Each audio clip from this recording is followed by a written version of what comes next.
மதுரை பாண்டிமுனி வரலாறு. கண்ணகியோட கணவன் கோவலன் கொண்டு போன அந்த சிலம்பு மதுரையை ஆண்ட பாண்டிய நெடுஞ்செழியனின் மனைவியோட சிலம்பு மாதிரி இருக்கு.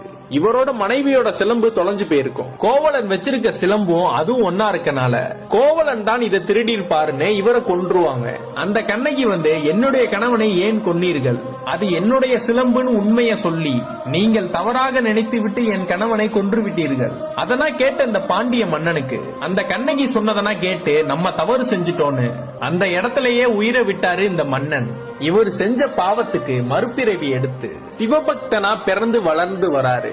8 அடி மண்ணுக்குள்ள உட்கார்ந்து தவம் செய்து தன்னுடைய உயிரை தானே ஜீவசமாதியாக்குறாரு. அந்த மண்ணுக்குள்ளே அப்படியே இருக்காரு. காலங்களும் போயிட்டே இருக்கு. திருச்சியில் இருந்து மதுரைக்கு ஒரு குடும்பம் வருது. ராத்திரி ஆனதுனால பாண்டிய நாட்டு எல்லையில குடிசை போட்டு தங்கி இருக்காங்க. அந்த பெரிய சாமியும் வள்ளியம்மையும். அந்த வள்ளியம்மா கனவுல பாண்டிமுனி வராரு.